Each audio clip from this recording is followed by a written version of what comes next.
Hi, I'm Bill Graham of the Monrovia Chamber of Commerce, and we are at Touch from Rose in Pasadena, California, with Monrovia resident and Monrovia Chamber of Commerce member Rosalin Blessing, who is the CEO of Touch from Rose. And with us today are also Joanne, Baca, the program director, and Alisia, Vargas, the secretary of the group. Rosalin, I've known you for a while, and this has come together all at once. So kind of give us the story of how this happened. Well, we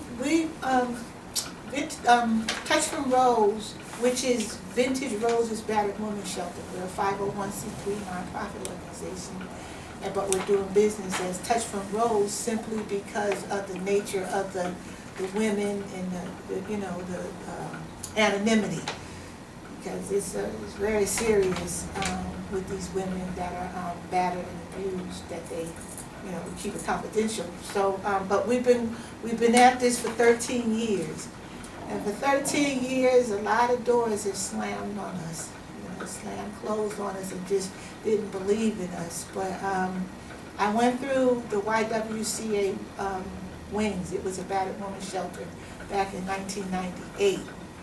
And through that program is what gave me the vision. They had everything set up, and they also showed me the tools of how not to re-enter, and the red flags of not re-entering into an abusive relationship, or So the overall goal eventually is to open up a women's shelter. A women's shelter. So where are we at in that process? Well, this is our headquarters. This right here is where it's going to begin. Congratulations. So we're still in the fundraising phase of our development. So we're still raising funds towards this right here is our thermometer. And our thermometer is our goal, the goal that we want to reach towards the purchasing of a home. We want our home to, for the women to be, home-like atmosphere, And my understanding is the address of the residence of the home, when it eventually comes to be, is not going to be publicized. This is going to be something that needs to remain anonymous. So tell us a little bit about that. Personally, I was going way out of the box. I thought about an underground bunker. But they said, that's just too much. How are the girls going to get air and everything like that? I said, you'd be surprised how they modernize and fix all of that up right under the ground. So women are resourceful. Yeah, so that they, that they can, they have to be literally. Joanne, tell us something about your role in the organization. And the domestic violence classes that I'm going to be doing? Yes, so there are classes for domestic violence, yes. And addiction as well, correct? Yes, AA, yes. Domestic violence and AA, right? So, and the classes begin in January, is that correct? Yes, January 3rd.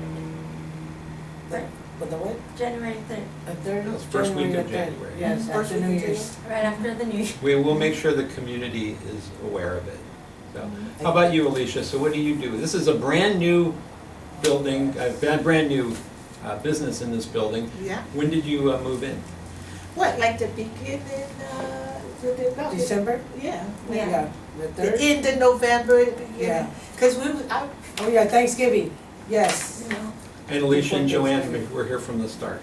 Yeah. So. Yeah. Oh yeah. Yeah. I ain't Me going and nowhere. her went through a women's program back in 1994. Wow. And Yes. so we went through she did everything the program I suggested. graduated. She graduated like in 6 weeks. Took me 3 years and still didn't graduate, because that's where I come from, the school of hard knocks. You're hard-headed. Tell us a little bit about your background. You mentioned that. Well, I like I said, I'm the youngest of 12 and come from, two-parent home in East Orange, New Jersey. And in my house, it was very dysfunctional.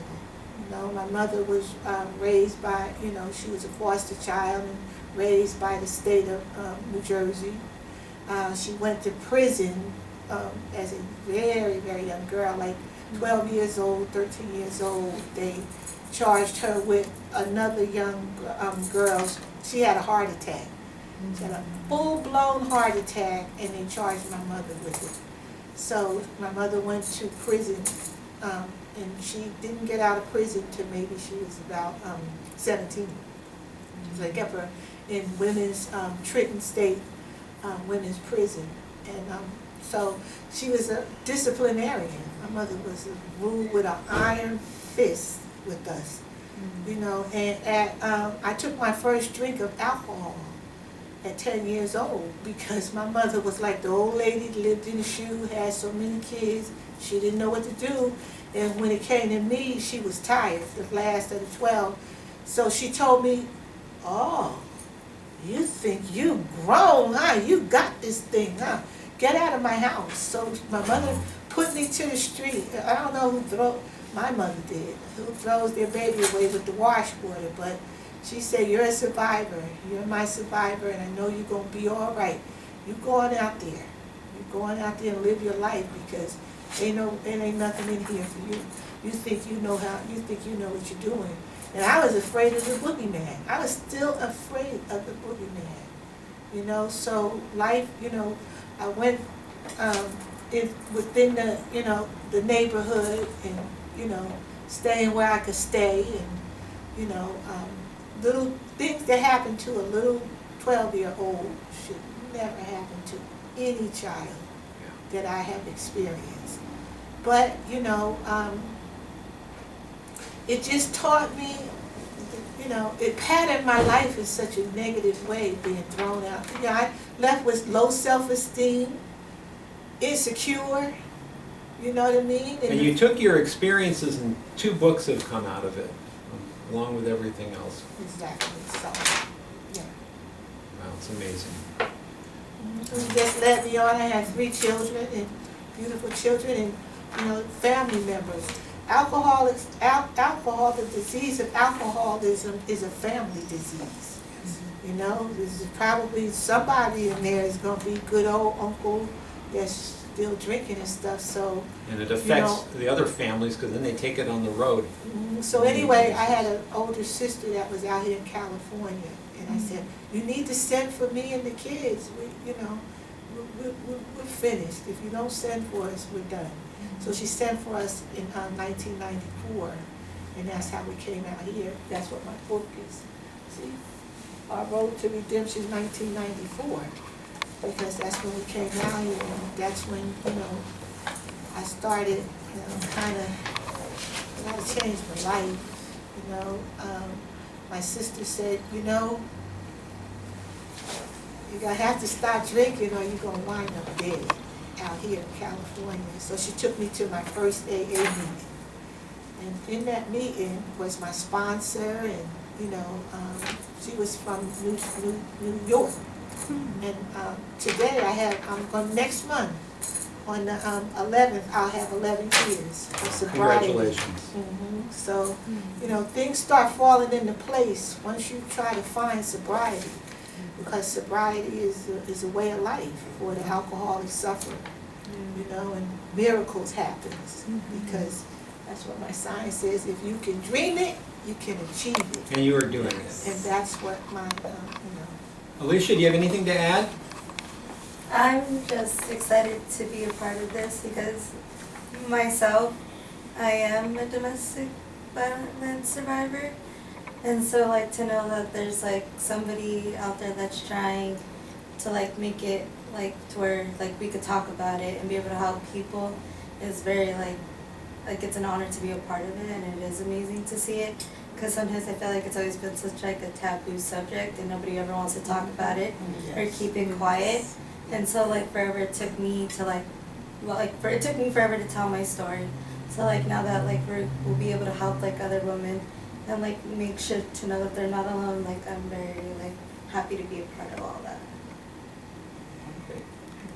Well, thank you very much, ladies, for having us. Yeah. And we, Thank you for again, the coming. classes begin on January 3rd.